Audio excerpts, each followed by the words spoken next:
Phyllis came in this morning and asked me what this box was. So Greg, I told her, I said, Greg, it's a box of candy for Greg because Greg loves candy. So Greg, you need to come up here so I can give you this box of candy. No, I'm not serious. Phyllis. Don't get me excited like that. Phyllis, this is for you. Oh my, On behalf of the, I can't eat candy. it's not I'll gain candy. weight. If you try to eat this, you'll have to see a dentist. Okay. But on behalf of the board of the Hendricks County Solid Waste Management District, which was named the first Board of Directors meeting on January 18th, 2005 in room 3 of this building, you began your time on the board and or maybe the district. That might have been the first meeting of the district. So you've been, as we all know, very supportive and provided a lot of good common sense input into decisions that were made and have been made. And today marks your last meeting with us as a member of the board from the commissioners. So you will be missed. Thank you.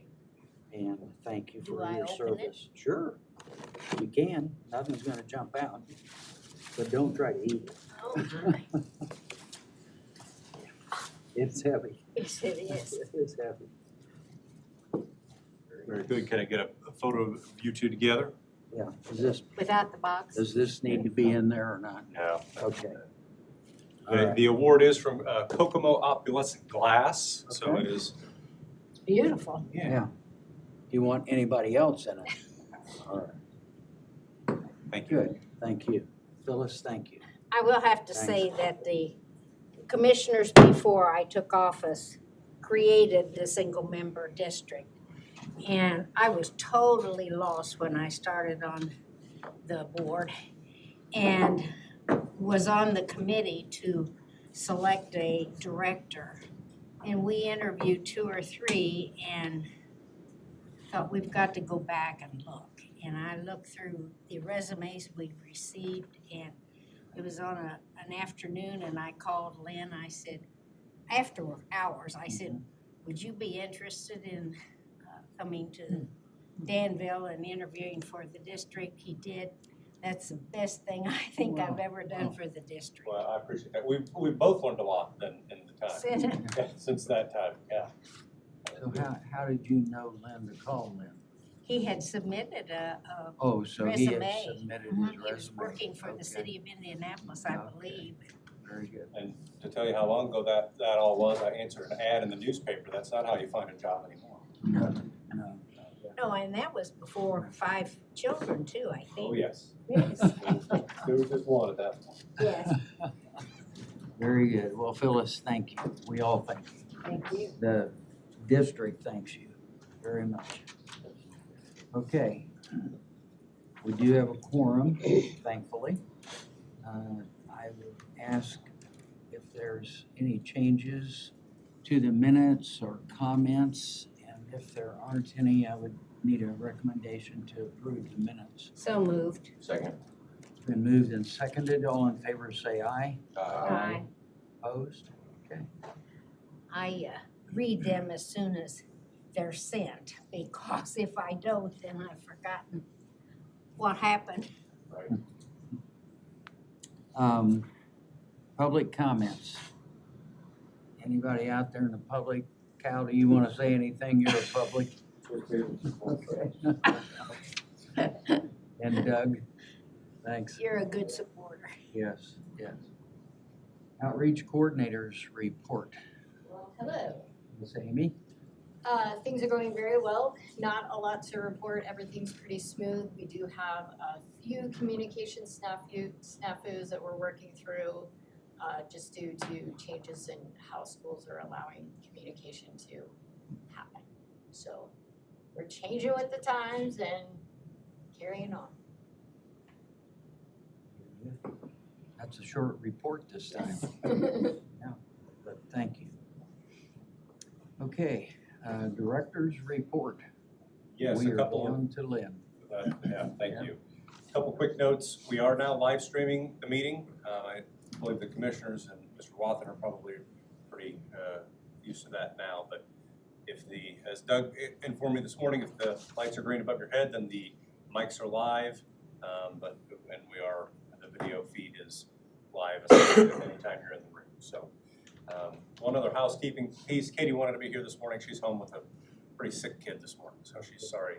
Especially, she was particularly sorry to miss you getting your award this morning. So I miss her. yeah, we do as well. So Amy and I are pinch hitting, trying to fill in. So thanks for your help.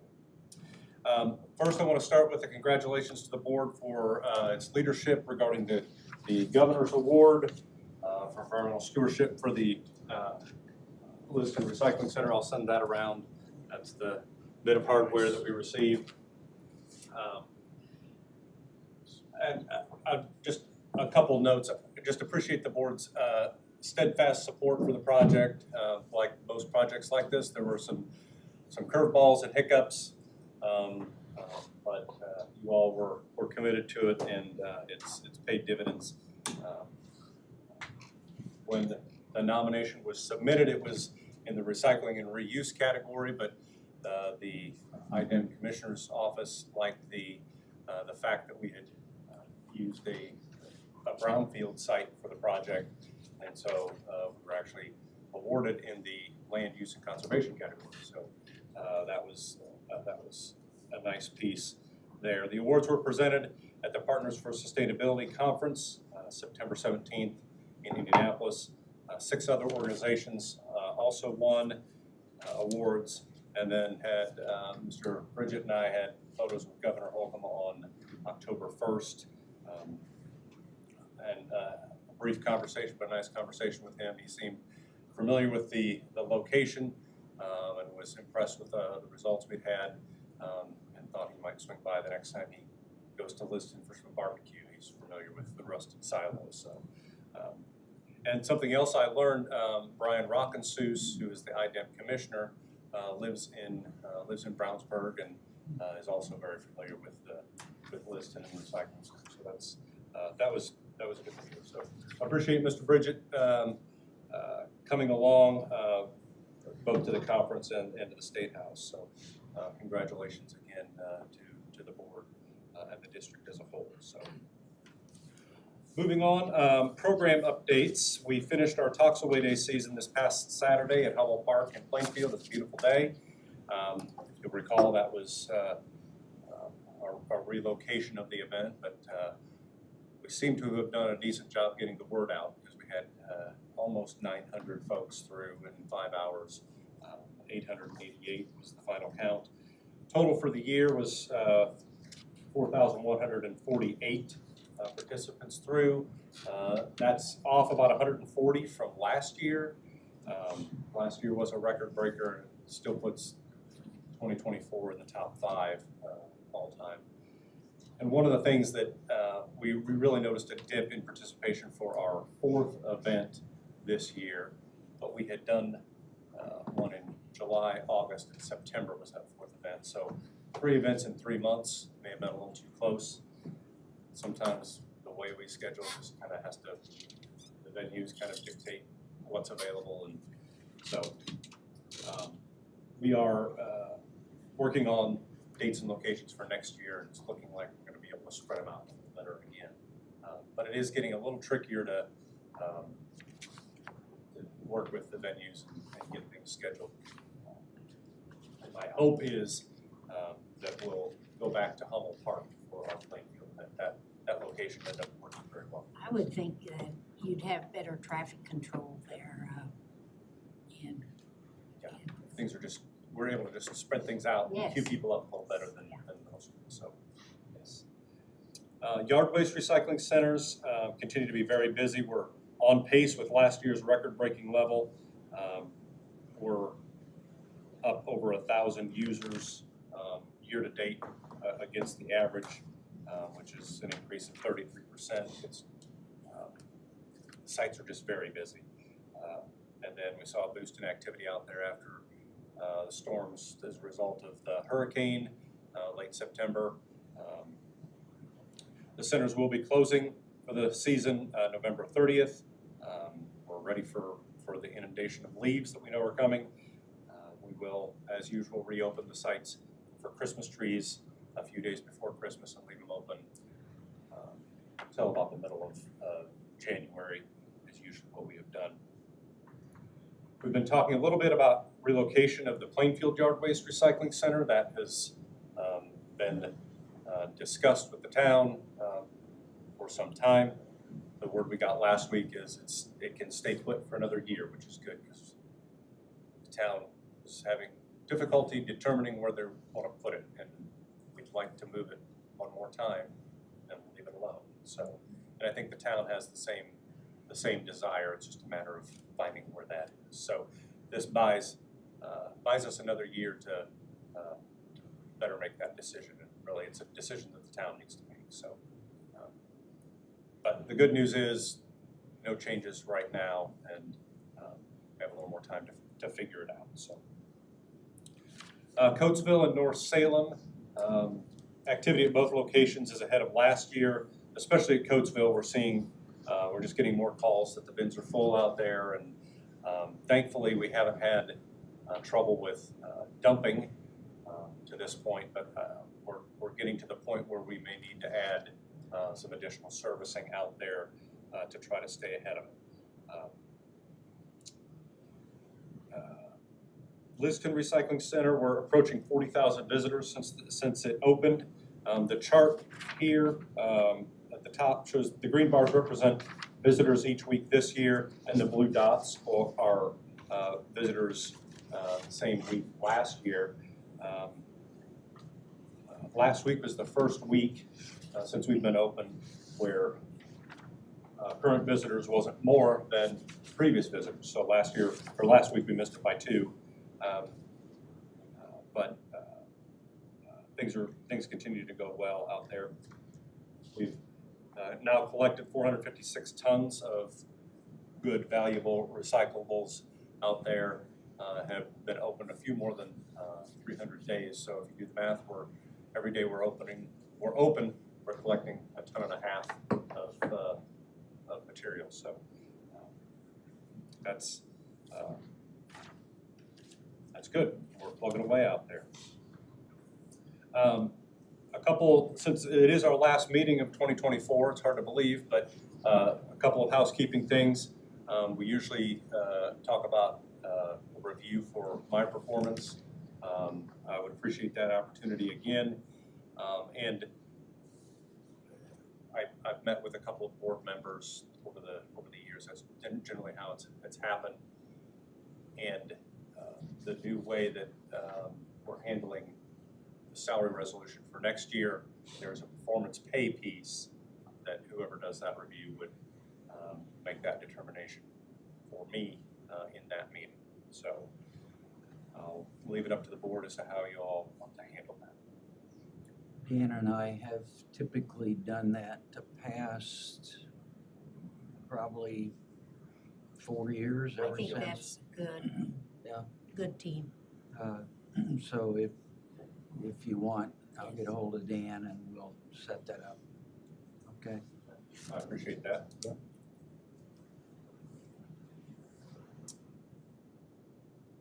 Next item, year-end luncheon.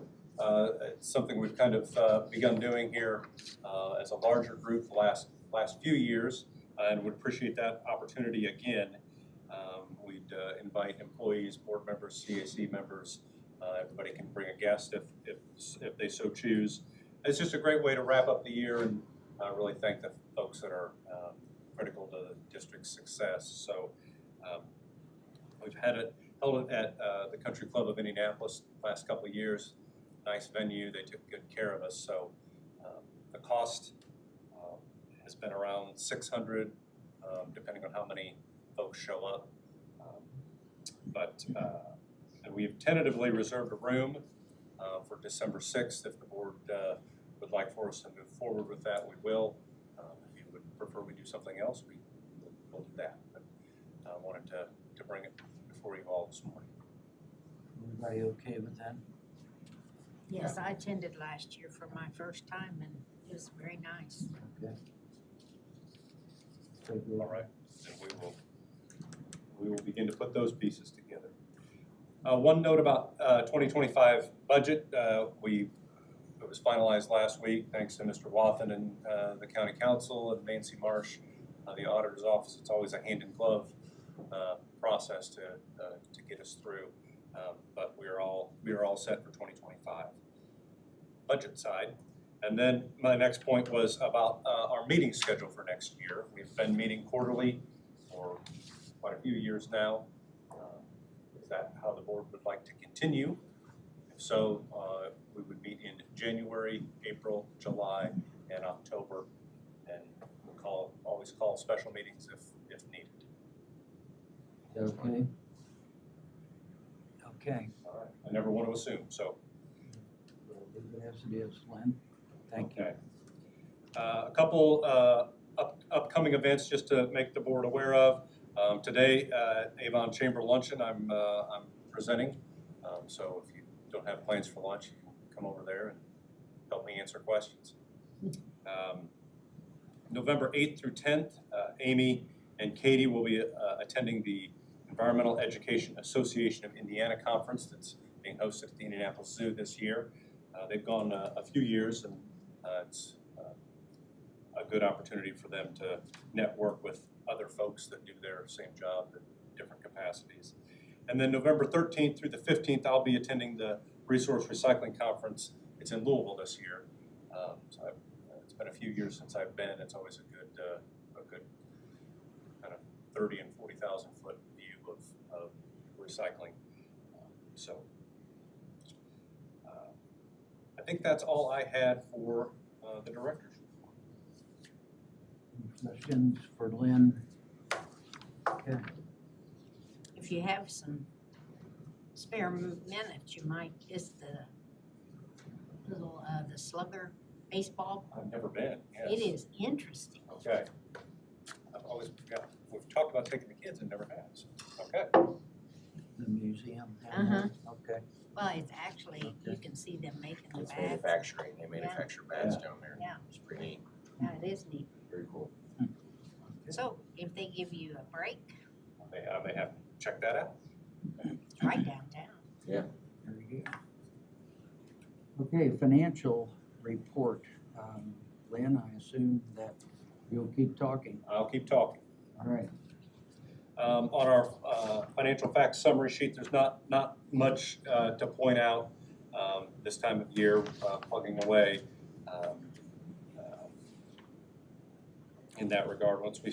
After the first of the year, once we start moving some CDs around, we usually have more to talk about there. But our income chart,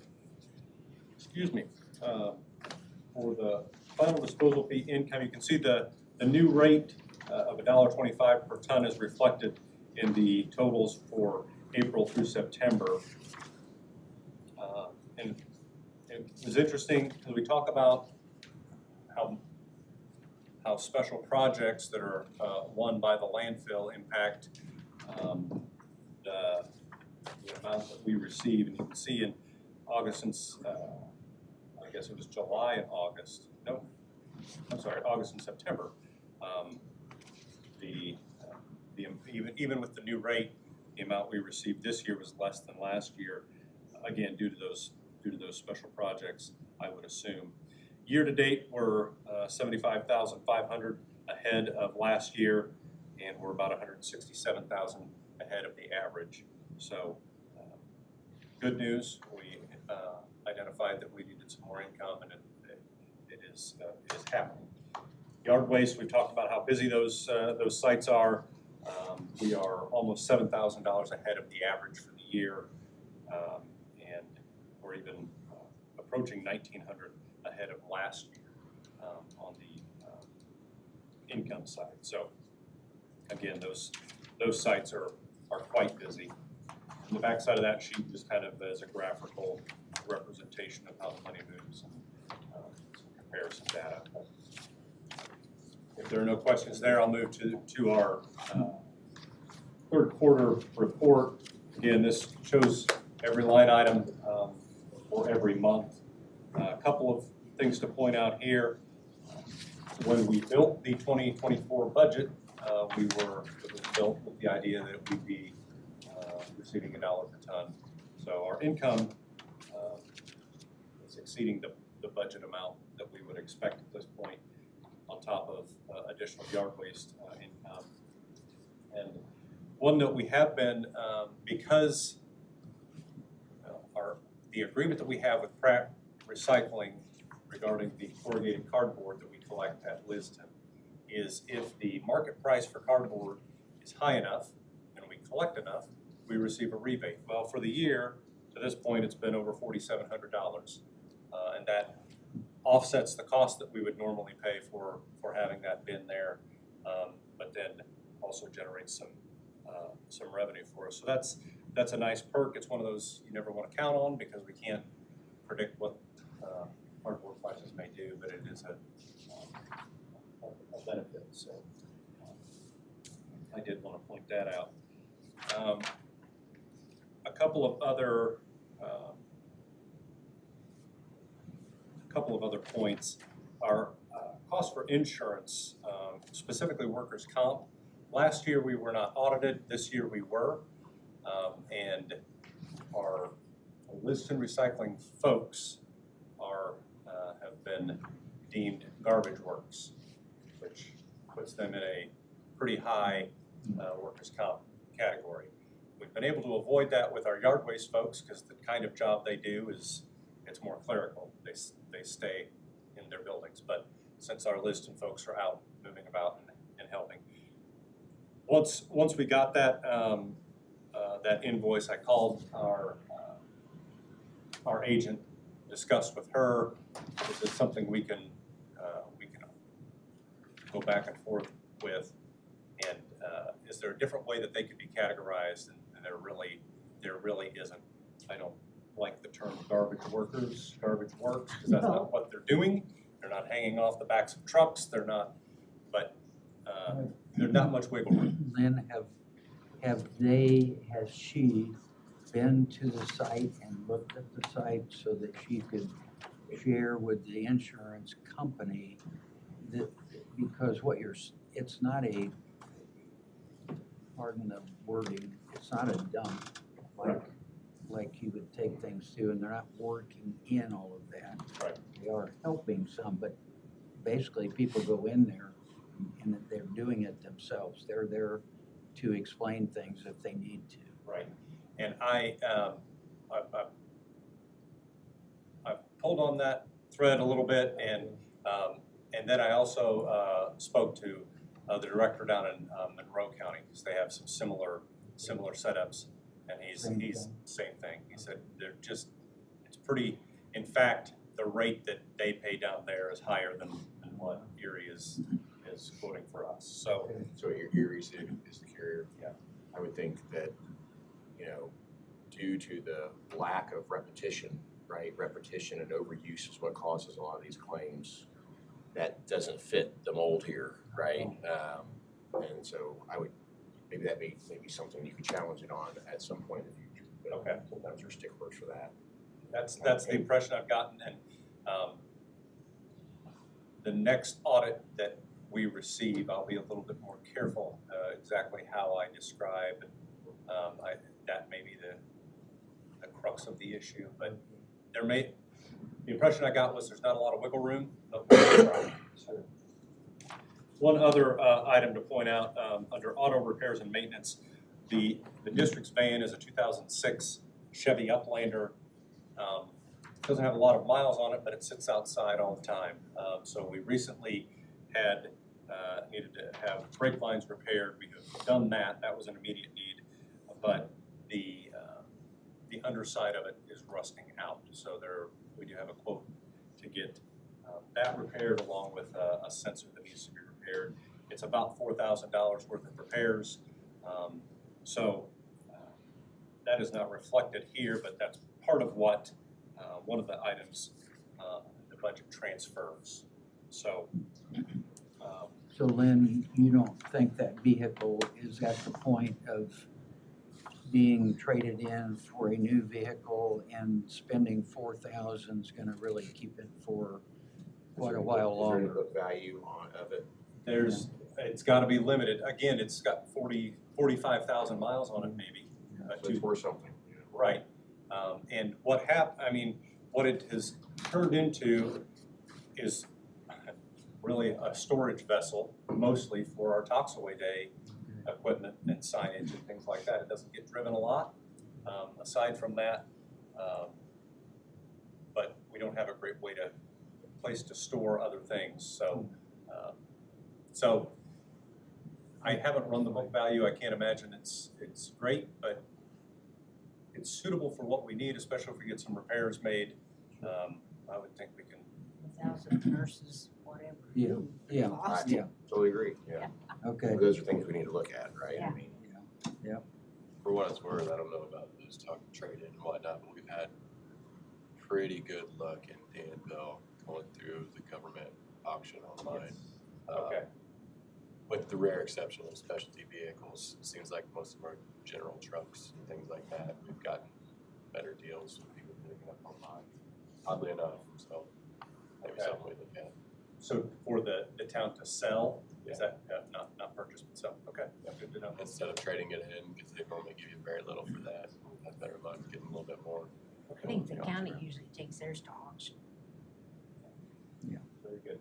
So I do have this request, and then here in a minute, we'll talk about an additional appropriation request as well. But this will move money around within the existing budget to cover some of those line items.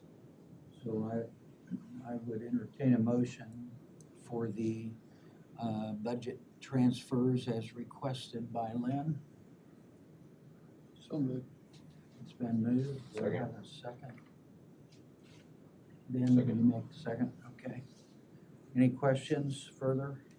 Okay, all in favor say aye. Aye. Opposed?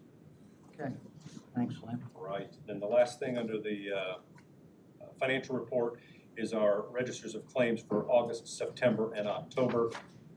Most of this is business as usual. Hold on. Oh, I'm sorry. You just made a motion for the budget transfer, you also need to make a motion for the additional appropriation.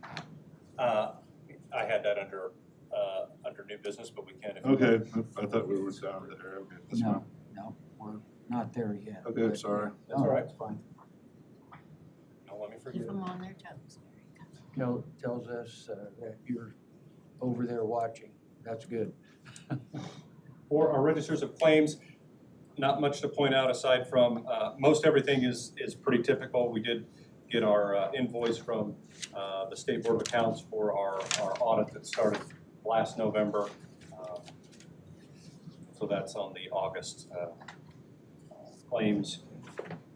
Beyond that, again, I think everything's pretty typical, but I'm happy to try to answer questions. I assume that all of you are aware Dan did it, I'm doing it, Lynn calls me and I go by the office or I look at it online and I review all of this and sign off on it, so, yeah. So I- Works. Pardon? It works. Yes, it does. But we need a motion, approval of that. Yes, I please. would entertain a motion for the claims, whatever So it's moved. called. Second. Any further questions? All in favor say aye. Aye. Opposed? Okay, thank you. Thank you for that.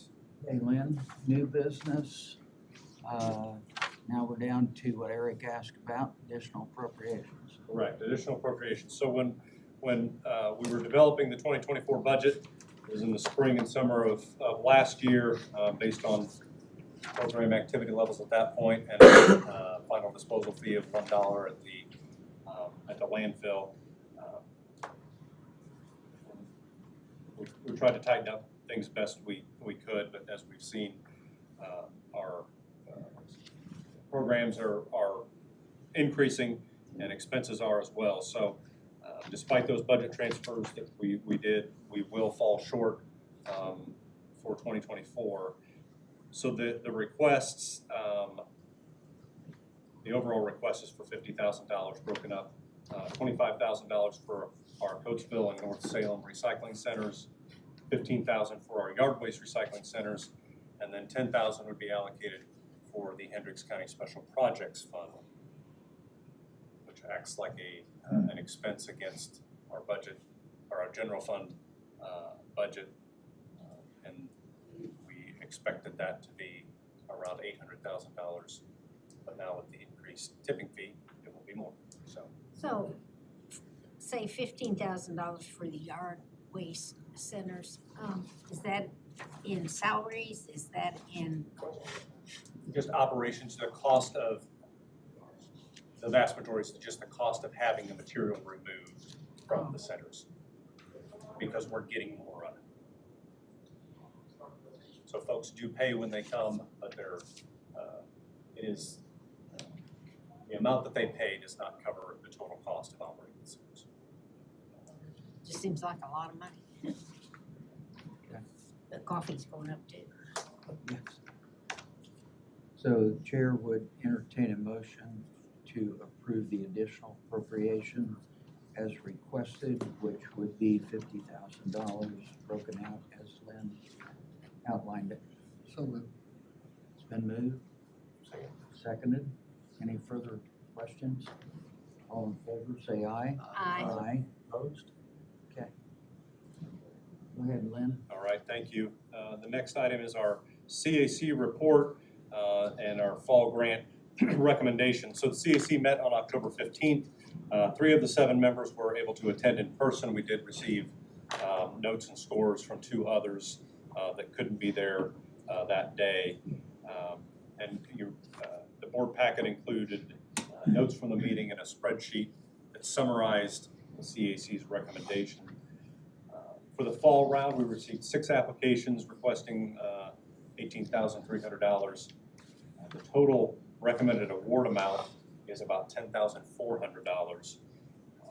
We did have more money that could have been awarded that the committee did not think needed to be awarded based on the applications. So one piece of their recommendation also included support for the district buying tote bag, reusable bags with the district's logo on them. We did this a couple of years ago and have had requests for those and have been able to fill those. So in addition to their recommended award of about $10,400, an additional $1,000 would be used to buy some more of those bags and restock our supply. So,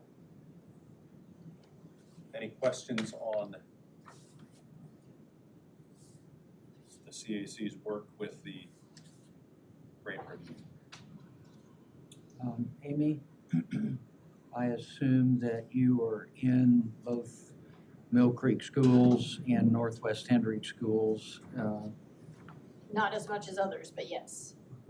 Okay, because these requests coming out of these 2 school districts, I kind of assumed it was because of your presence and I would like to say yes, but that's all on them. Okay.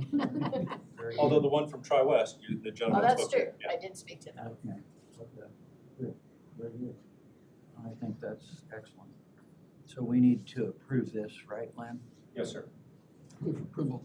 It's been, motion's been made to approve the grant applications. Second. It's been seconded. Any other questions? All in favor, say aye. Aye.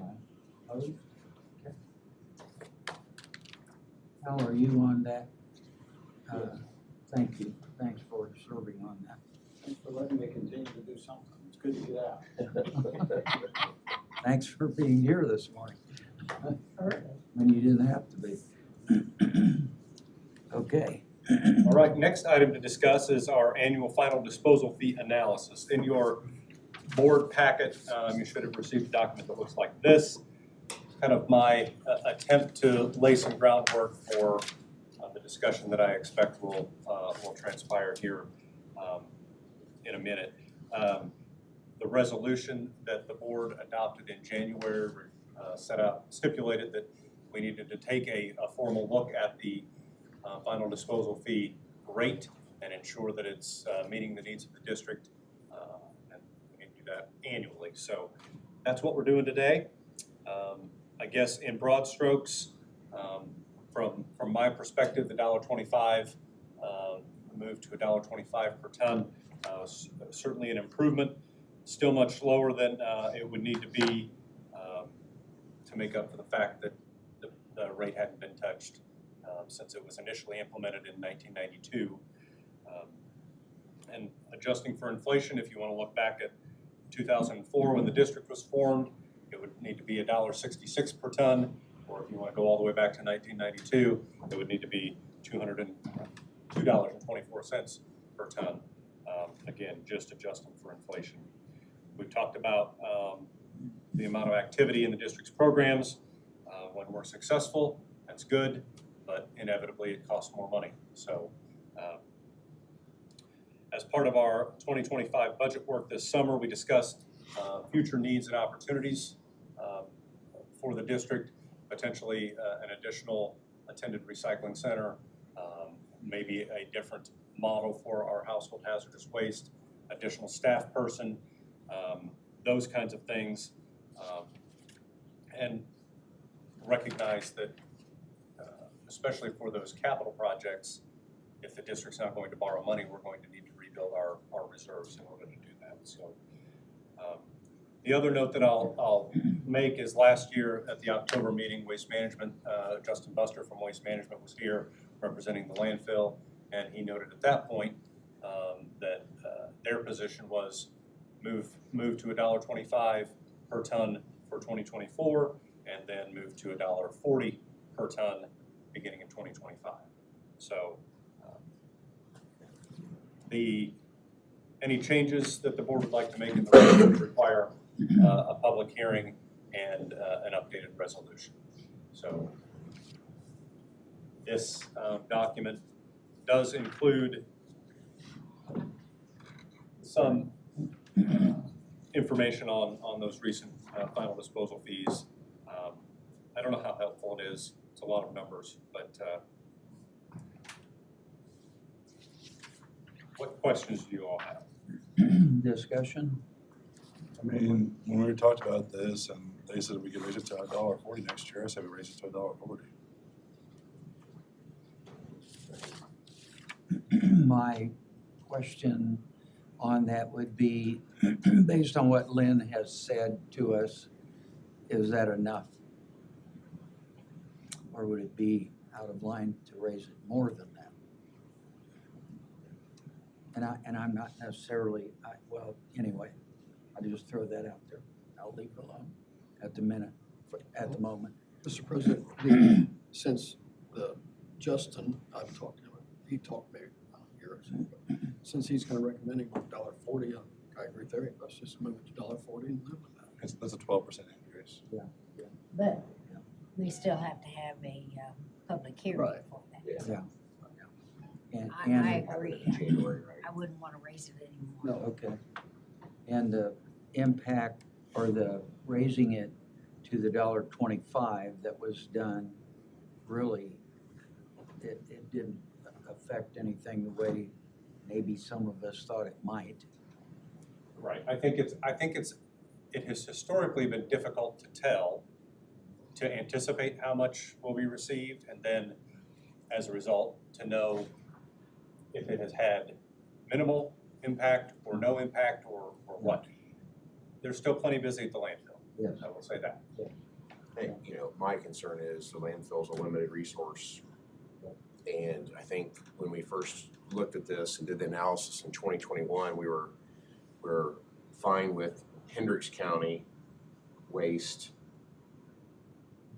origination being a lower rate than, say, out of county, because a lot of refuse haulers were taking advantage of our lower rate and bringing it in from outside the county. And again, that's consuming our landfill, right, at a faster rate. And I would not be opposed to looking at a two-tier, you know, in county and out of county, just to potentially deter those out-of-county folks from bringing the waste in. Again, this is a limited resource that doesn't have a lengthy lifespan, so we need to take that in consideration unless we're gonna have a new landfill somewhere. That's a whole bigger deal. A buck 40 is 12%, but if you look at inflation, you know, it's still way below where we should be. Okay. Lynn, you've got a comment? Well, so I guess what I'm hearing is there's support for adjusting it. How we handled that for this year was we held the public hearing was actually in October, and then the action was taken in January.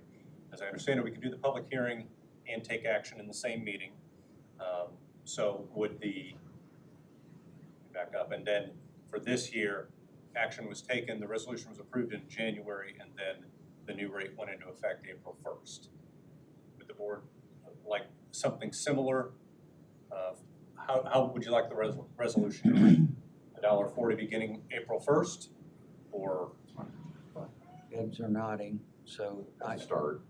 and it'd probably be good if we do this by motion. So the chair would entertain a motion to move to $1.40 and the implementation dates of that with the public hearing and then the effective date of it as we talked about. So just to be clear, so the motion would be for staff to begin working on that. The rate is not going into effect with this motion. Right. So Authorize the staff to advertise for a public hearing Okay. to be held in January. So the, It's been moved, Second. seconded. All those in favor say aye. Aye. Opposed? Okay. All Thank right, you. that will be the plan. Last thing on the agenda for me is resolution 2024-04, 2025 salary resolution. A reminder that the district mirrors the action the county takes with regard to employee raises. And the council approved a 4.5% increase for 2025. That was split between a COLA increase and performance pay. The performance pay piece being determined by department heads. So you have a copy of the resolution. Section 6 of that lays out the wages for each employee and performance pay for everyone except for my position. And then again, that would be determined in my meeting with Mr. Dawes and Mr. Bridget. Our 2025 budget was developed assuming 4.5% raises, so it should be good in that regard. What questions do you all have? Any questions on this? It's pretty self-explanatory, so I would entertain a motion to approve the resolution 2024-04. Motion to approve. second, It's been moved and seconded. All in favor say aye. aye. Aye. Opposed? Okay. Thanks, Lynn. Thank you all. Board of Directors comments. Anybody have anything further? Nothing at this time. Okay. Announcements? Nothing? I did include, I thought you all might say same meeting scheduled for next year, so Yeah. those dates are on the agenda. It's on the front page, so we'll put it on our calendar. Lynn, I assume you'll let the other board members know, remind them of it, We will do that, send them a note or something. and be on the lookout for invitations to the lunch meeting, December 6th. Yep. Very good. I'll move, take a motion for adjournment. So moved. Second. All in favor say aye. Aye. Opposed? Okay. And Phyllis, thank you. Yes. Job well done. Fellas. You bet. You bet. That was fun.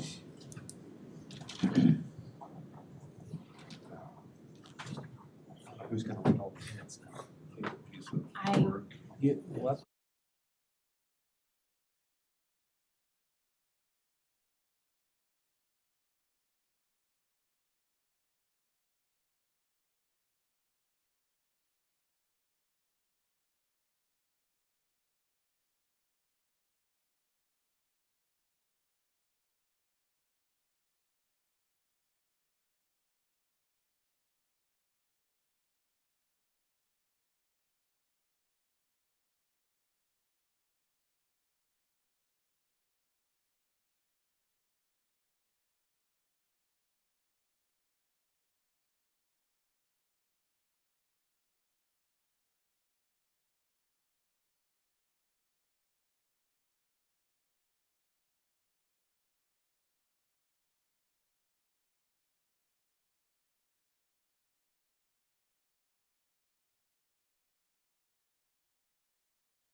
Members, the mics are live. So I just need to check, see if we can find that point. You got it?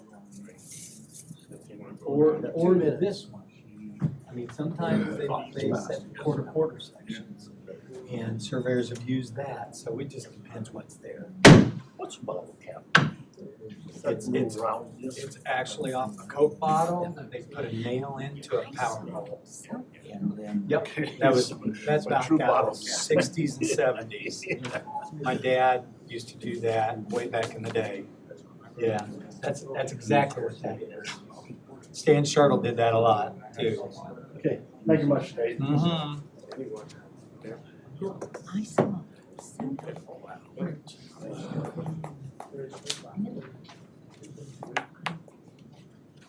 Oh, yeah. That's good. That's good. No, he's in with Mr. Sturwell. He'll be back just shortly. He's right next door. So we don't need to wait on It's not quite 8 o'clock. That clock is off. Oh, it is? Let me see. I got 8. I got 8. I've got 8. Okay. Let me see what my phone says. Well, that's what says 8. Yeah, it says 8 right there. Right on the money. And that little boy in the picture says 8 also. Well, he's talking about food. Yeah, my fur ball got me up at 4:30 this morning. Who did? My fur ball. What time do you have? He's a Labradoodle Okay. mini, but he weighs 36 pounds. Mini. He's a That's a nice size. Labradoodle and a Labradoodle, so he's a pin curl poodle looking thing, but he's quite the person. Jack said he's lost. A lot of M&Ms. You're gonna put on weight. Because Call a meeting to order. We have a quorum. Stand. Pledge and a prayer if you choose to. I pledge allegiance to the flag of the United States of America and to the republic for which it stands, one nation, under God, indivisible, with liberty and justice for all. Heavenly Father, we just ask that you be with us, not only today, but in the days to come. Heal our nation, heal our world, soften our hearts that we may act as you would have us act. In Christ's name, amen. And now, ladies and gentlemen, for the informational meeting, that will be over in the big room. So if you're here for information meeting or anybody out in the vestibule, we'll move over there. And we will move over there. It won't be remote. First item on the agenda, you haven't already signed in, so it's approval of minutes. Would approve minutes as submitted. Second. Moving second, those in favor of the motion, signify by saying aye. Aye. Opposed, motion carries. Next is bills to be paid. Which is total. Wow, On the, total of 102,938.63. the raw strain, have we had, Yes, ma'am. It's actually making headway. it's a big red number. It's about half what it was before you did that. Yeah, I remember about 7 or 750 before. Okay, Total maintenance fund, 102,938.63. I Chairman's would got a motion. move approval. Second. Moving second, those, further discussion? Those in favor of that motion, signify by saying aye. Aye. And opposed, motion carries. Acceptance of the auditor's report. Move to accept the auditor's report. I'll second it, thank you. Those in favor of the motion, signify by saying aye. Aye. And opposed, motion carries. Now we will open public hearing for the John Green Regulated Drain Reconstruction. It is now open. Mr. Surveyor, do you have any remonstrances? there were none, There are no written remonstrances. No written remonstrances. Is there anyone in the audience who wishes to remonstrate? Hearing none. is this,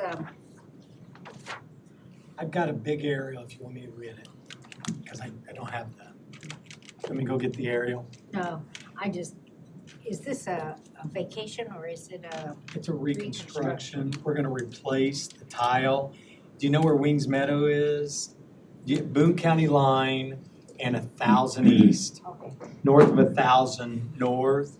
The BOTS runs from Boone County south, and the green arm comes from just north of Wings Meadow, from the east to the west, and outlets into BOTS. And it was created in 1883.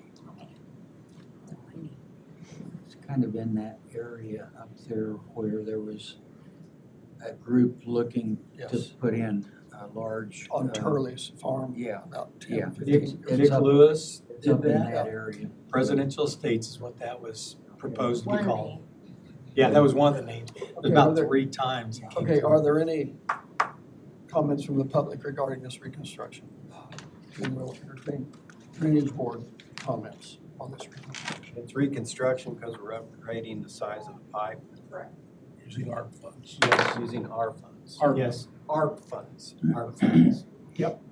Upgrading the pipe. No cost to the citizens. No, there's actually an A on the end of it too. ARPA. Yeah. And we have the grade to get as much grade as we can Yes, got a boy, Jack. Yes, Yes, we have Banning design it. from Yeah. the confluence to the end. we do. Excellent, thank you. Banning Engineering did that design.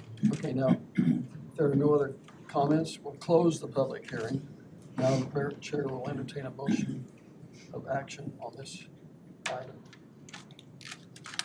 Move to approve the John Green Regulated Drain Reconstruction Project with I'll ARPA second. funds. I'll second that motion. Moved and seconded. Is there further discussion?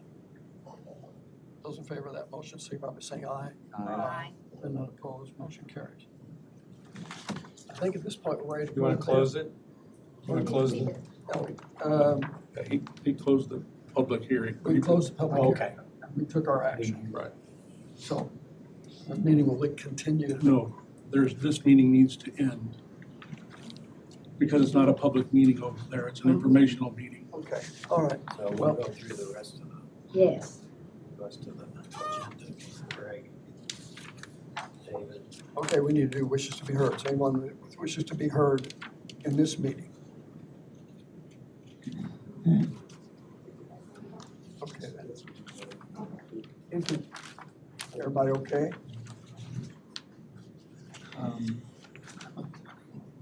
Because I'm here to help if you need. Help me out here. Did we approve the auditor's report? Yes, we did. We We did. accepted it. We It's accepted. right there. Thank you. I must have been asleep then. Me too. Right. Introduction of business by board members. I have none. Hearing none, then Chair will entertain a motion to adjourn this meeting. So moved. Then moving second, those in favor of the motion, signify by saying aye. Aye. Aye. Opposed, this meeting is adjourned. Now, declare.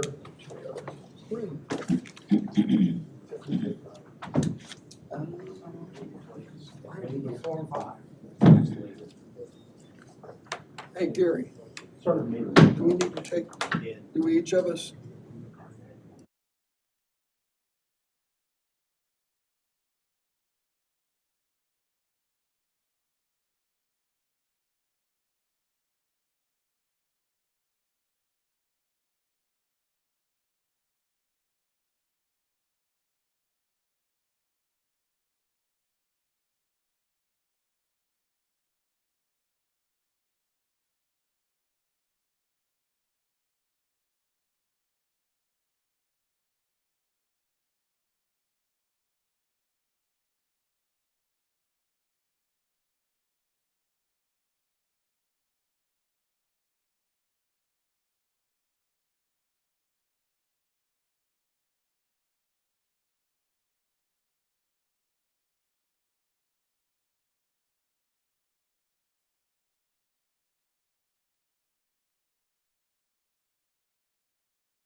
Good morning. We have a quorum. If you would stand and recite the pledge with me, and if you care to, a prayer led by Commissioner Dawes. I pledge allegiance to the flag of the United States of America and to the republic for which it stands, one nation, under God, indivisible, with liberty and justice for all. Father God, we thank you for this day. Thank you for the land we live in, and we just pray that we will do what's right in your eyes, but we will also do what's right in the lives of those that live in Hendricks County. Give us your wisdom, God, as we make decisions. And thank you, Lord, for the people that are out voting and using their responsibility to do that in a public way in this country. We thank you for that freedom that we have. Guide us today, we pray. Give us your wisdom in Christ's name. Amen. Amen.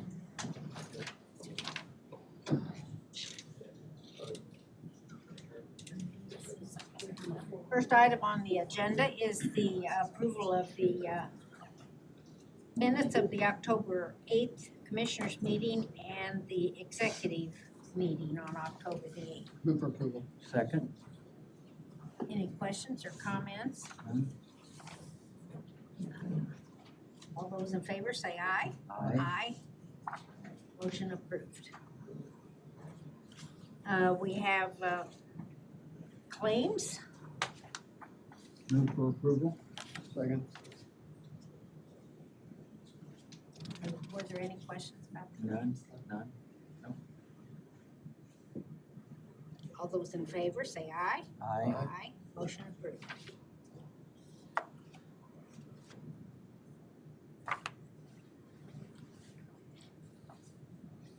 Is there any unfinished business that we didn't have on the agenda? I don't think so. Good. I mean, okay. We'll move on then to new business. Bridget? I don't see her here. I think we were provided the information on the Community Corrections Advisory Committee appointment. So I think we'd be okay. This is a reappointment. It's to replace Pat Cockrum since he's no longer working there with Yolanda Kincaid. So I think we're okay to go ahead and take action on that if you choose. Hold on just a minute, I read it. We don't have, does this individual, do we know, live in the county? I believe she does. Okay, I think and it's we don't have to necessarily take that into consideration where I their don't residence think so on this is? one. I think the requirement is that she works for senior services. Okay. Which, 'cause that's what Pat, Yeah. that's how his appointment was, so. Okay. And she's his replacement there. Okay. All right. I would move for approval of the recommendation from Bridget Collins for Yolanda Kincaid to be appointed to the CCAB. Second. Any questions or comments? All those in favor signify by saying aye. Aye. Aye. Motion carries. Mr. Banning, you're next on the agenda.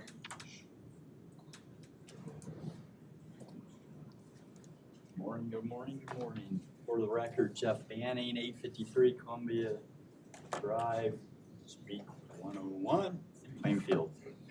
Here this morning with Sean Stewart is out here in the audience as well. He's one of the owners for Heartland Crossing Golf Course. And as maybe some of us remember, maybe not, quite a few years ago, there was a 3-county planned unit development that was approved in Marion, Hendricks, and Morgan County. Sean is the operator, owner of the golf course down there, which is entirely in Morgan County. He had a developer that was trying to go through the process of rezoning that to make it a residential subdivision. That did not go well. They never actually went to a public hearing in front of the Plan Commission or the commissioners or anything. They withdrew that. But now that that has all occurred, he wants to back up and figure out, okay, what does he need to do to try to figure out the process of potentially making this golf course another use? Well, in the packet that Sean submitted, there are some minutes of some meetings in the past that talked about allowable uses, green space. It was associated with Hendricks County and this and that. Sean and I both independently have had meetings with Todd and Tim. Tim's back here.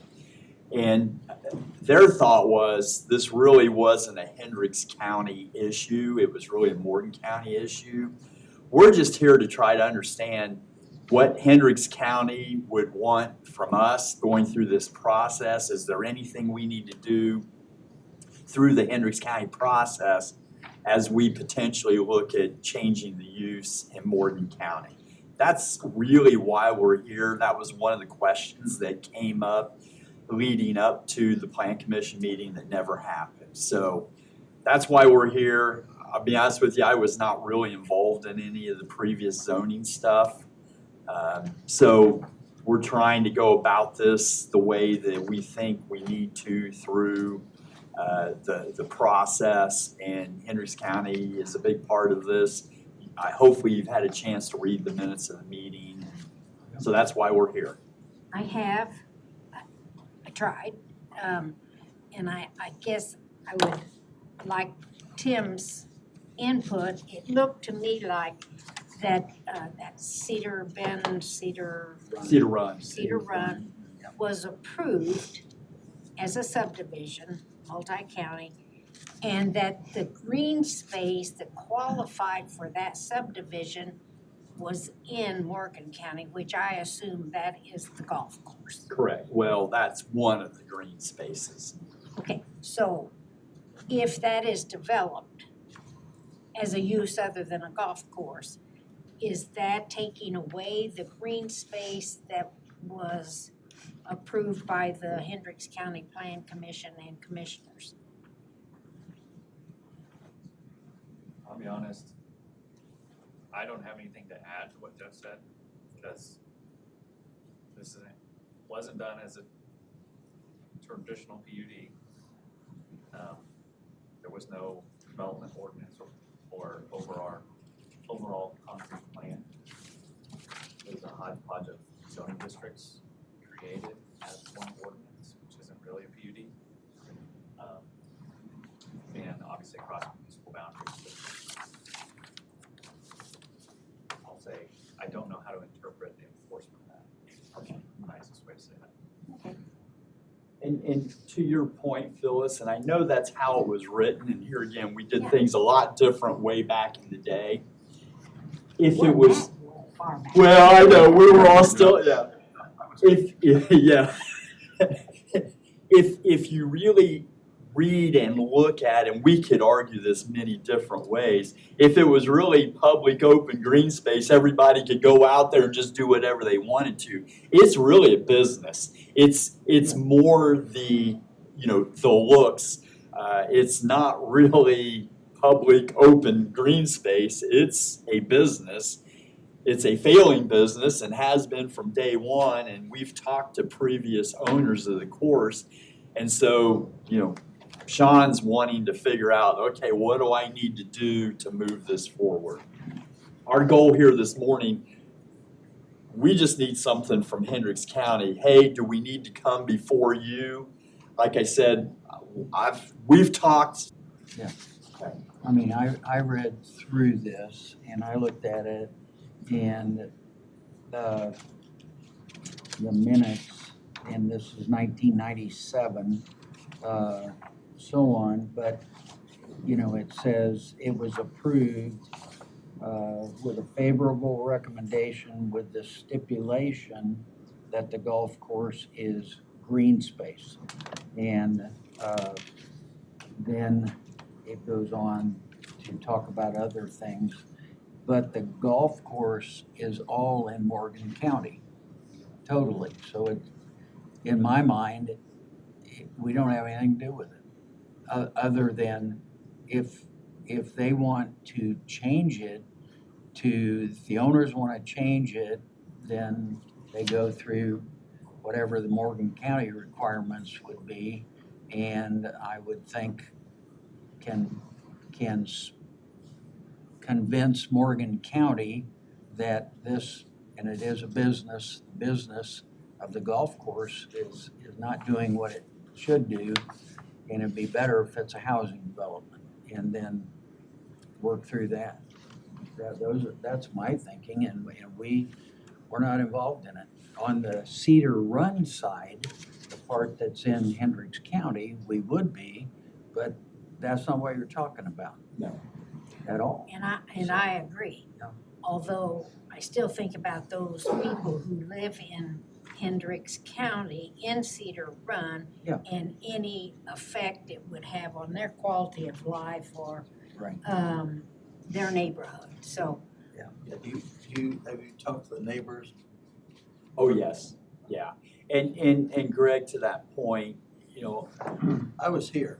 yeah, I was. I wasn't involved. I think John was too, yeah. I remember this very distinctly. And Yeah. open space was a huge part of this project. Yeah. For Hendricks County. Right.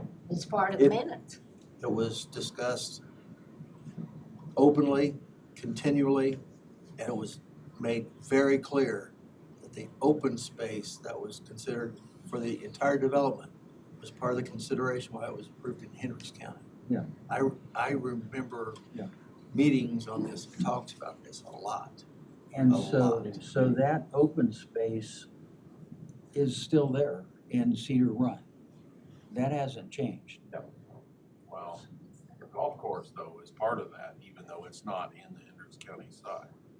So if it were developed, it would remove the green space that was a requirement by the Plan Commission in 1997. So, Madam President, is that the question, the one you just posed? It's, That's the question. for me, That we're addressing. Yeah. Is would allowing them to develop the green space would be in violation of what they agreed to previously, the way I see it. that was Is the that- conditions that it was approved, is the way I read the documentation. How do I, Madam President, if I might, how do I factor in, Mr. Comer stated that if this was approved, it would come back to the board prior to any development. What board?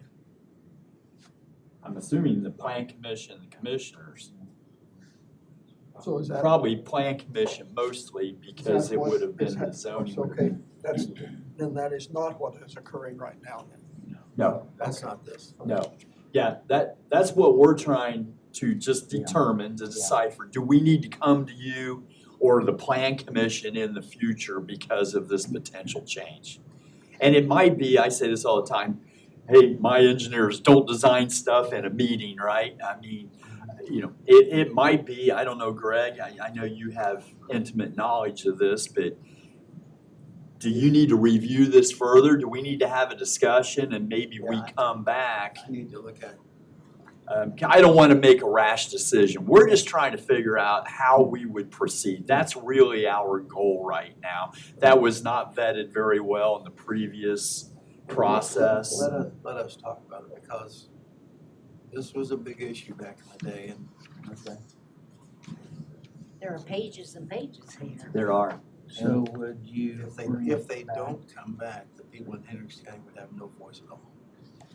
Okay, so Other than legal notices for, yeah, right, which, if you're in a Morgan County, then they wouldn't get involved. well, but we would still have to notify Yeah. if there were, you know, on the perimeters. Right, but as residents of Hendricks County, Right, they don't have that's any right. legal representation. That's right. But they could have a voice. Yeah, a hearing in Morgan County, the residents in Hendricks County that live in Cedar Run or Heartland Crossing, whatever it's referred to, could still go and have a voice anyway at the hearing in Morgan County. They have the right to be heard, but the people making the decision is not who they vote for. Yes. Correct, that's correct. And that's my concern. Right. Let's take a deeper dive. I think Greg and I will stay in contact. We wanted to bring this issue to, we're trying to do what's right. I mean, if that's what we're required to do, we'll do that. But we're just trying to take this step by step to find out, make sure that, we're doing everything we need to. Yeah. So. I mean, the original developer, owner of it was Tim Sprout. Correct. Right? And I've met with Tim, so. But he's no longer involved. Well, technically, not with the golf course. But He's still head of the HOA and owns Tri-County, or is part owner of Tri-County, which is the utility. Yeah. So he is highly involved, and I've shared with him, we're gonna stay in contact with him as well. Okay. We're just trying to figure out the process, right? That's really, so we'll talk. You let me know. I don't know that it's hugely, you got something important coming up here soon, so we can. Talk anytime. Okay, thank you. Okay. Appreciate you listening to us, but Yeah. we just wanted to bring that forward to you because we know that did not happen in the last proposed process. So, okay, thank you. And I'd like for you to keep Tim involved. Oh, absolutely, absolutely. And one thing I will say, it's really interesting, Morgan County's files, they were all destroyed by a flood. So trying to piece together the PUD ordinances and everything has been very difficult. So there's a lot of that going on. We're just wanting to go about it the right way and inform everyone. I'm sure whatever info we've got would be shared, could be. Yeah, it already has. Yep. So, Not much. No. one other question, you said that there had been a proposed subdivision for the golf course. Correct. And that didn't happen because people weren't happy with that. It didn't go to Morgan County's Plan Commission or Morgan County government because there was already strong opposition to that subdivision, or? I'm gonna say that was part of it, Phyllis. There were other things. One being due diligence, right? No one came before you. That was a question. There was questions about utilities and who was gonna serve it or not. There were a lot of issues that just really filtered into why they withdrew that. Do you think this is gonna be a plan that's gonna go forward? We think so. I mean, in some form or fashion, yes. That's the goal of Mr. Stewart. Thank you. Thank you, appreciate it.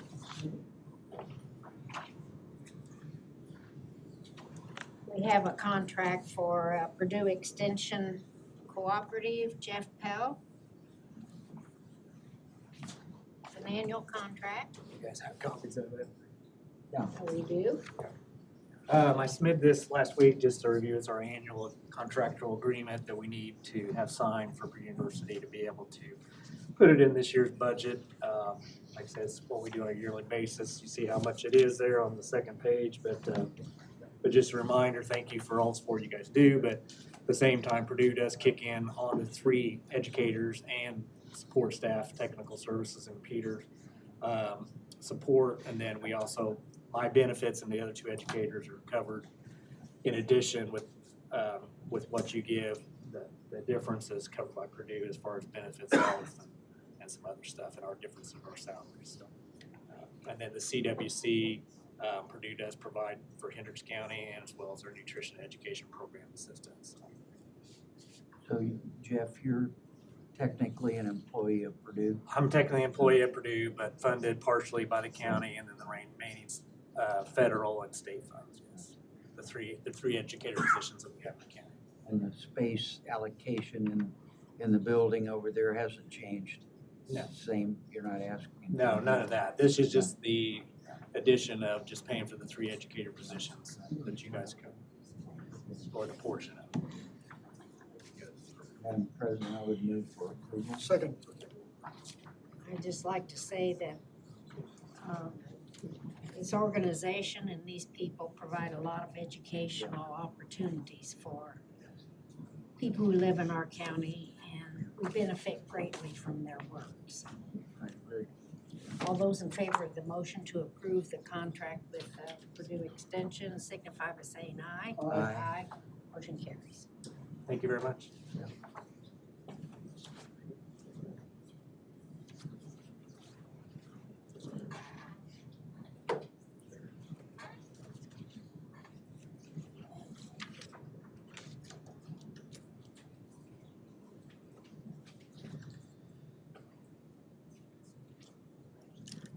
Morning.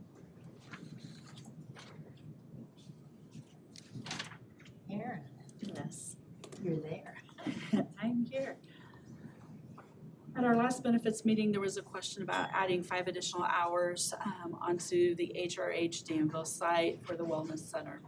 At that time, the benefits committee asked Katie to find some present some follow-up questions to HRH about utilization. Can we shift hours from one location to another? And Crystal came back with basically we have 90 to 100% utilization currently at all of the locations and sites. So at the last council meeting, I brought this before the council asking if they would pay for the additional hours. It comes up to $1,246.75 per month. They did approve it, so we're just asking for your approval as well. Move approval. I'll second. Any questions? No? No. All those in favor of the motion to increase the hours at the Danville Wellness Center signify by saying aye. Aye. Motion carries. Thank you. Thank you. It is convenient for employees. Myla, you. Marjorie's request. She's looking to get a credit card to use for the clerk's office and voter registration. Currently, she does not have one. She's asking for a $3,000 limit. Right now, she uses her personal credit card to pay for things and then gets reimbursed from the county. And they sometimes can use checks for hotels for conferences, but she said that lots of the hotels now are no longer allowing that. So this is in line with the credit cards that other Yes. elected officials have. Move approval. Second. Any questions? Surprised they didn't already have some. All those in favor of the motion to approve the credit card for the county clerk signify by saying aye. Aye. Motion carries. Great. Yeah, the ordinance for the capital improvement plan. Kind of in conjunction with the county council. And then attached exhibit came from your financial advisor Right. to attach to it, so. All of this was discussed at the planning meetings that we had and so on. And I think the council has approved this as well. Yeah, I believe they They've have. approved their portion of it, Yes, that's yeah. correct. And they're working through Nancy, who has done a great job as always. So Madam President, I would move approval of the ordinance adopting the Economic Development Income Tax Capital Improvement Plan as presented. 45. Thank you. So any comments or questions? Those in favor of the motion to approve ordinance number 2024-45 for an economic development plan and capital improvement plan, signify by saying aye. Aye. Motion carries.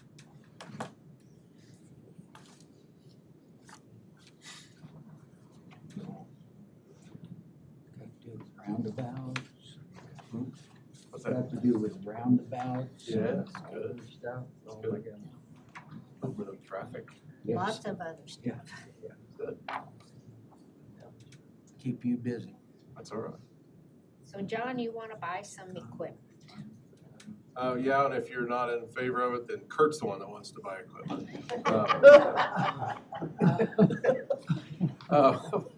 We're asking to purchase, it's in the budget for next year, we would like to buy a vac trailer and 2 more tandem trucks. We have a vac trailer now that we've had a few years, but it's really too small for what we need, so we'd like to upsize and sell that one.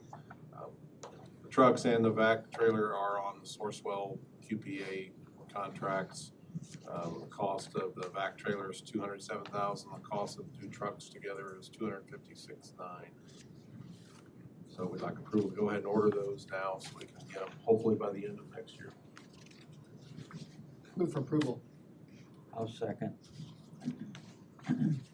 So you would sell that existing Vax truck Yes. or whatever you. Yeah, it's a trailer.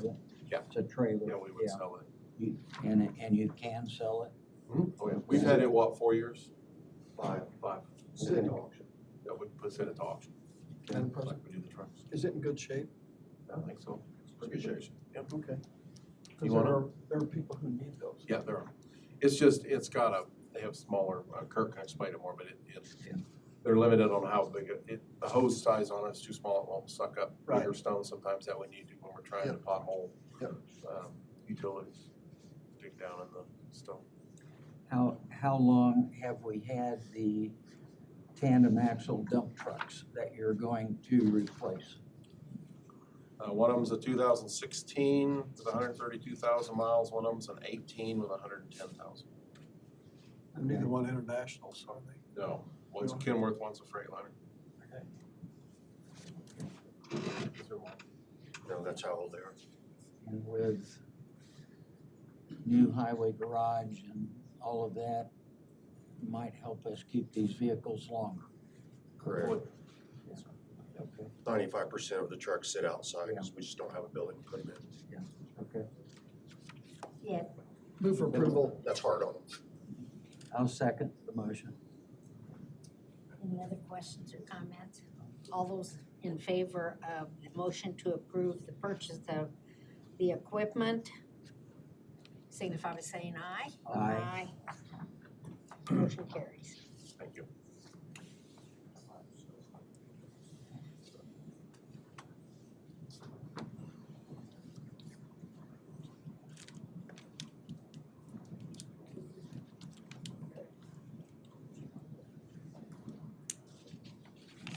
Any other new business that didn't get on the agenda?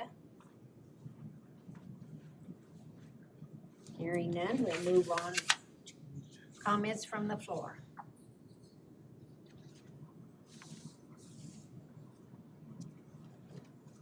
None? Okay, elected officials, I saw Laura. I know nothing from me. Jack? I do have a request. I know we spoke over the last couple of years about a new jail body scanner. And that is something that we're just gonna go ahead and purchase. We have the funding for it. The question is, I talked to Todd the other day, we just need to deem the old one of no value so that we can have it disposed of. Obviously, it's at it's over $10,000 for us to move it from one location to another. And there is nowhere else that we could use it at this point. So, and I do not want to store it. There's no reason to do that. So they will come and get it at a reduced cost to us, which we have the funding for that as well. So I'm just asking that we deem the current jail body scanner of no value so that we can replace it with a new unit. It actually costs to take it away. It does.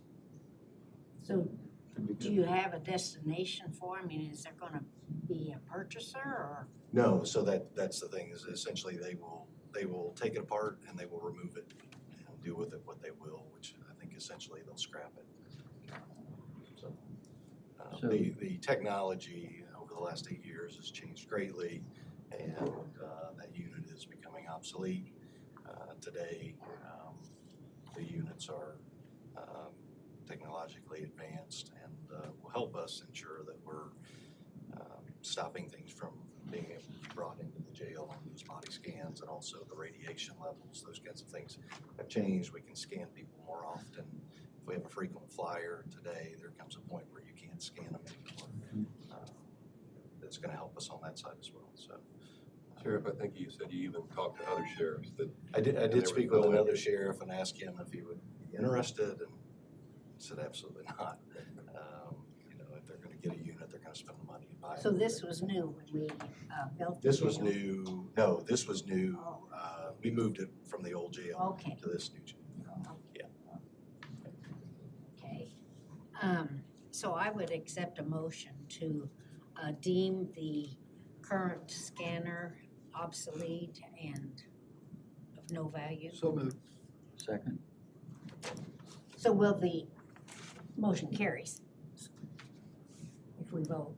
All in favor of the motion, vote. Aye. So the funds to remove it will come from the bond issue? No, nothing's going to come from the bond. We have funding through commissary. We're going to pay for every bit of it with. So, All right, thank you.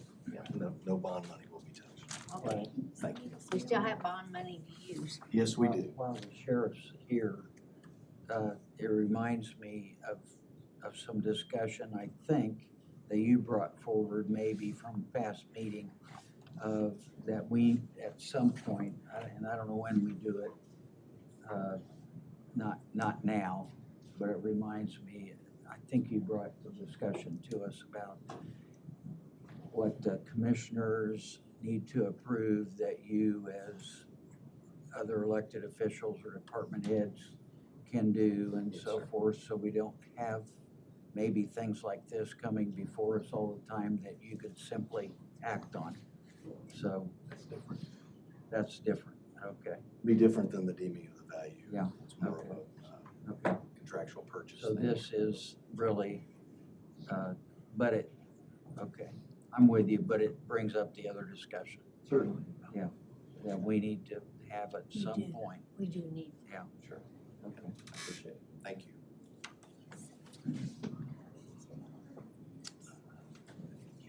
I don't see any other elected officials. Greg, do you have? Okay, we'll move on then to staff reports. Mr. Ayers. First item on my memo, we've already covered. Second item, I maybe should have had on here as an agenda item, and I didn't, so I apologize. Every year we contract out subdivision snow removal on an as-needed basis, but we contract it out to private contractors. I think we use 3 or 4. I have 2 quotes. At the time I wrote the memo, I had 1, but now we have 2 quotes, one from Cutting Edge and one from English Excavating. English Excavating is for 27 subdivisions, Cutting Edge is for 22. And the rates vary depending on the depth of the snowfall. Of course, they don't respond until Kurt tells them, so he judges whether that's necessary or not. But we're waiting on a quote from one more company, 2 more. So we'd ask that you go ahead and approve those quotes. The rates are consistent with These what for we do. 2 different contracts, John? or- Yes, yeah, we split them up. Oh, Yeah. okay, okay. So we could approve these if you recommend that. Yes. Okay. And you do recommend we accept these? Okay, I'll move for approval. I'll second. I say you're just dividing up the subdivisions. Right, yeah, they have different lists that they cover. You don't see it. So how many subdivisions are there in Washington Township? Like 60? How many subdivisions in Washington Township? We have about 200 subdivisions in our jurisdiction, and I use that term loosely because not all subdivisions are created equal. So there's some that got 5 miles and some might just be like a quarter mile or something. So having these contractors plow our subdivisions is really helpful because at the time of the snow, you really got peak resources needed, and then right after that, you don't need them anymore. So this really helps meet the public's goal of getting the snow off the roads all over the county. I had a motion and a second to approve the quotes that were presented to us for Cutting Edge and English Excavating. All those in favor say aye. Aye. Motion. Thank you. A lot of things on the memo are just for your information. Item 6, NDOT is designing a roundabout, speaking of roundabouts, down at Keller Hill Road and State Road 39 that they're going to construct, I believe, in their fiscal year 27. As part of that design process, in order to make the approaches work and the accesses work, especially on the west leg there at Everett's, design guidelines dictate that the approach speed to the roundabout needs to be 40. I'm not sure what it's posted right now, it may not be posted, which would make it 55. So they have asked if we could pass an ordinance and post the speed limits quarter mile each way from that intersection down to 40 miles an hour, and I agree to do that. It makes sense anyway, start slowing people down for the intersection. So I would ask that we set a hearing date for an ordinance for that, to do that. Need a motion, Madam President? That's fine. I'll move for the advertisement of the ordinance hearing. Second? All those in favor? Aye. Aye. Motion carries.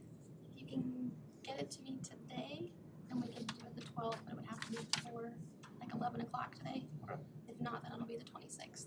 All right, so that'll be on the 12th. I noted too, I received a couple of email kudos in the last couple of weeks. One for the highway department for some paving work we did in Northridge, Northern Acres, sorry, subdivision. Anytime we get compliments up there, it's a good thing. They have a lot of drainage issues. They do. So Kurt did a good job up there, Milestone did a good job, and hopefully we've tried in the past to address some of their drainage issues with paving, limited success, but hopefully it'll help again, and they did need paving. So that lady had written to me several times about what we were doing up there, and so I was glad to get a compliment back from her that they did a good job. The other one was on a employee of the GIS department that provided some service to Dave Bottorff. He was complimentary. So try to bring those to your attention when we get them. Appreciate that, John. And we get because more. I'm we not saying these are the only ones we get. We do get more, but I'm trying to bring them to your attention. We appreciate that. The Highway Department Snowplow Rodeo is November 1, and everybody's invited if you want to come out and watch. Just participate. You can drive a truck around obstacle course. Are you serious? Sure. Do you want to drive a snowplow? Our insurance man is back there. John's He's shaking clenching his up. head. He's not covering it if I'm driving it. It's fun to watch the guys have a good time there, and they do some instructional things and some practice and run a course with the trucks. It's good. We got a notice? Yes, yeah. Two other things to bring to your attention. I brought one of these to your attention before. I'm wrestling with NDOT about an issue in the intersection of 136 and Raceway that they think is our issue. I don't think it is our issue with a storm sewer that's theirs, but for right now, I'm acquiescing, and we're gonna go up hopefully Thursday and weld the lid on so it doesn't do that anymore. But I'm continuing to argue with NDOT that this should not be our problem. And if we get up there and find that it's more serious than just finding a way to fasten down the manhole lid, I'm gonna go back and argue with them some more. Because we had no input on the design of that intersection, no input on construction. We have to get a permit to work on their storm sewer in their intersection. They're agreeing to provide traffic control, but that's really all. And it's totally flabbergasting to me that NDOT can have a policy that affects every other local agency in the state, but we don't have any input on it. So. And is that area even in the jurisdiction of the county? It is. It is? Yes, Okay. it is, right. But I'm saying that for the town too. I don't think towns should have to maintain NDOT installed infrastructure. Okay. So, we're gonna take care of this just to end it, but I'm gonna continue to push back on it when I can. The other thing I wanted to bring to your attention, we're working with Avon. Avon's doing some paving on 150 South, and it skips an area that's our jurisdiction, and we're paying them to go ahead and pave our piece as well, so it's all paved at the same time. And another section on, where were those diesel lanes? Are they on Dan Jones or on Avon Avenue? They were still 150 south, I think, Okay, some A-cell, D-cell tapers, same thing. just a little bit further down. So we're paying them to do it under their contract because it just makes sense to pave it all at once rather than leave gaps that aren't paved. So, So all of 150 South is not in the county? no. Nope, bits and pieces. So that's all I had unless you had something for me.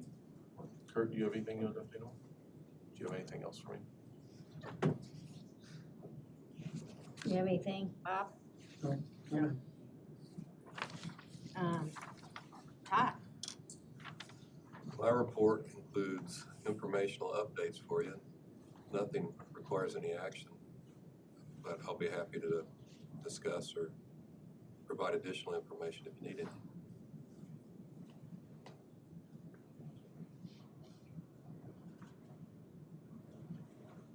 Does anybody have anything for Todd regarding his report?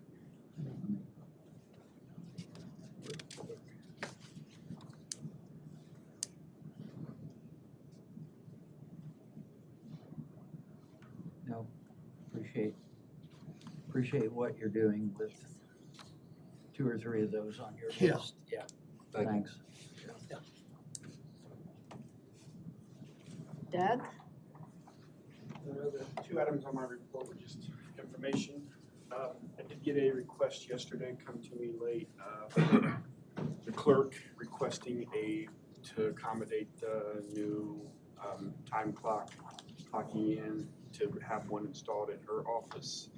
I went up and looked yesterday, and it probably is going to be easier to install in her office versus trying to put something outside where others can use it. I'm not saying that others couldn't use it within her office, but with the facade, the marble facade in the rotunda, the courthouse, and those walls are all block, it'd probably be hard to get something installed in there, but there's an area right inside her office that her employees would have access to that we can probably mount one there pretty easily, and there's data connectivity and stuff, so just giving an FYI, I've got the council provided me with a line item for Right Stuff Technology several years ago. So I was just gonna use it out of that and just order an additional one for the time clocks we're ordering for all the other locations. What do the current employees in the county use over there? There's one time clock down on the south entrance.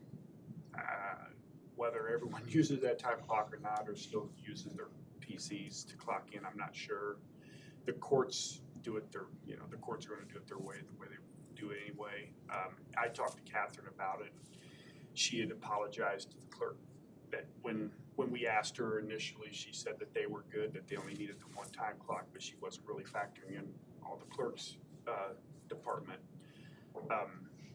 But yeah, I assume most of them use that single time clock on the south entrance. So just an FYI, I'll go ahead and include it with the purchase of that we do with the other time clocks and get it installed. Okay. That's all I have unless you have anything for me. No. Very good. Thank you.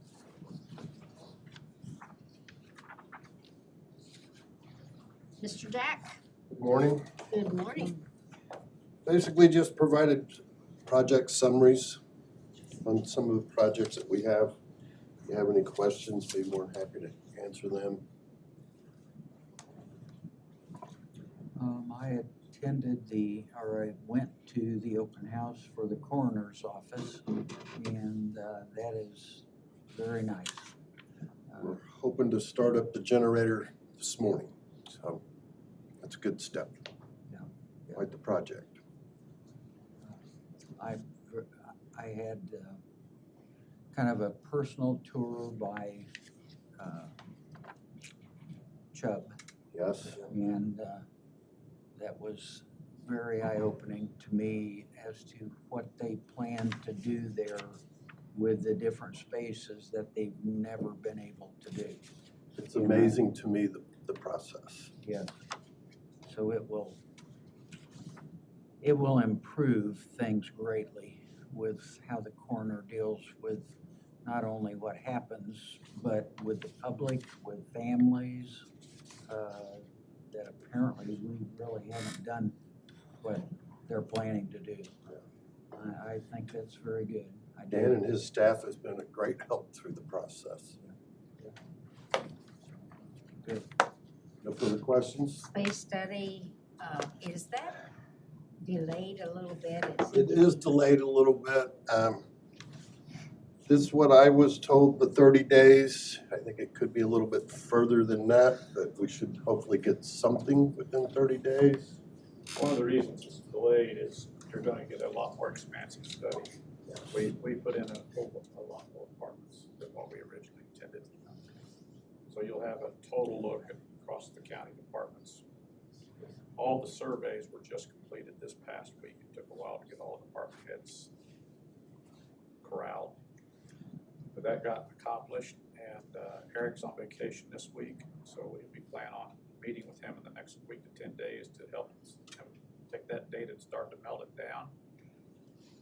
And while we could potentially have a report in December, when you take the fact we're gonna lose Thanksgiving week, we're gonna lose 2 weeks out of Christmas, and the fact we want this report to be really comprehensive with really good graphics to show what we really need to do, I'm anticipating it'll be right after the first year when we're ready for the formal presentation. So, you said you added locations, departments, We basically covered every department in the county. so the cost remains the same? He agreed to do it for the same cost. But we thought it was more important to get a full comprehensive look than it was to rush it through. Thank you. Mm-hmm.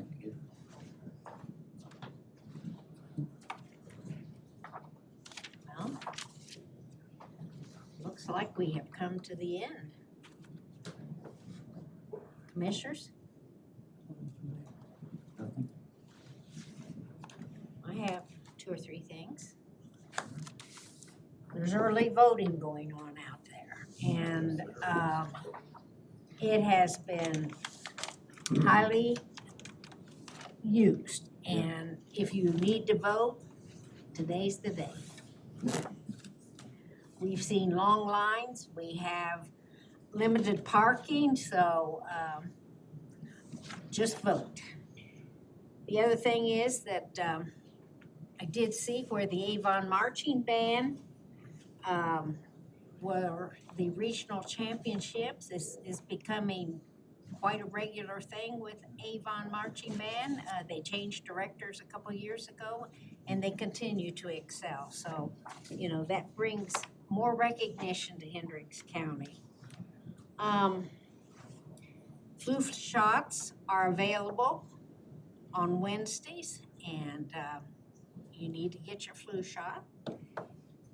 Commissioner Dawes has volunteered to replace me on the Gordon Graham Advisory Committee, so let the record show that any correspondence will go to Mr. Dawes. I think that's all I have. I would move or have a motion to adjourn. So moved. Second? All those in favor? Aye. Aye.